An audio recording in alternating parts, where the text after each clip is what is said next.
ಈಗ ಸಮ್ಮರ್ ಬಂತು, mango season start ಆಯಿತು. ಸೊ ಇವತ್ತು ನಾವು ಮ್ಯಾಂಗೋ ಪಚ್ಚಡಿ ಹೇಗೆ ಮಾಡೋದು ಅಂತ ತಿಳ್ಕೊಳ್ಳೋಣ. ಫಸ್ಟಿಗೆ ಮ್ಯಾಂಗೋ ಚೆನ್ನಾಗಿ ತೊಳೆದು ಅದರ ಸಿಪ್ಪೆ ತೆಗಿಬೇಕು. ಇದು ಸ್ವಲ್ಪ ಅನ್ರೈಪ್ ಇದ್ದ ಕಾರಣ ಅದನ್ನು ನಾವು ಕಟ್ ಮಾಡಿ ಹಾಕ್ತಾ ಇದ್ದೇವೆ. ನಂತರ ಮ್ಯಾಂಗೋ ಚೆನ್ನಾಗಿ ಸ್ಕ್ವೀಸ್ ಮಾಡಿ ಅದರಲ್ಲಿರುವಂಥ ಸಿಪ್ಪೆಯಲ್ಲಿರುವಂಥ ಎಲ್ಲ ಪಲ್ಪ್ ಹೊರಗಡೆ ತೆಗಿಬೇಕು. ನಂತರ ಮಿಕ್ಸಿ ಜಾರಿಗೆ ಅರ್ಧ ಕಪ್ ಕೊಕೊನಟ್ ತುರಿ, 2 ಚಮಚ ಸಾಸಿವೆ, ಹಾಗೆ 4 ಬೆಳ್ಳುಳ್ಳಿ, 7-8 ಮೆಣಸು ಹಾಕಿ ನೀರು ಹಾಕಿ ಅದನ್ನು ಚೆನ್ನಾಗಿ ಗ್ರೈಂಡ್ ಮಾಡಬೇಕು.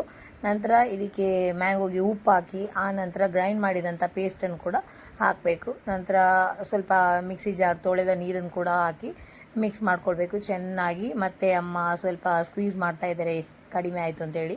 ನಂತರ ಈಗ ಇದನ್ನು ಚೆನ್ನಾಗಿ ಮಿಕ್ಸ್ ಮಾಡಿಬಿಟ್ಟು ರೆಡಿ ಆಗಿದೆ. ಈಗ ಇದು ಬೆಸ್ಟ್ ಕಾಂಬಿನೇಷನ್ ಫಾರ್ ರೈಸ್ ಜೊತೆ ತುಂಬಾ ಚೆನ್ನಾಗಿರ್ತದೆ. ಸ್ವೀಟಿಗೆ ಸ್ವೀಟ್, ಉಪ್ಪಿಗೆ ಉಪ್ಪು, ಹಾಗೆ ಹುಳಿಗೆ ಹುಳಿ ಎಲ್ಲ ಕೂಡ ಮಿಕ್ಸ್ ಆಗಿ ಒಂದು ಒಳ್ಳೆ ಊಟ ಮಾಡಲಿಕ್ಕಾಗ್ತದೆ ಈ ಒಂದು ಮ್ಯಾಂಗೋ ಪಚ್ಚಡಿ ಇದ್ದರೆ. ಸೊ ನೀವು ಕೂಡ ಈ ರೆಸಿಪಿ ಟ್ರೈ ಮಾಡಿ.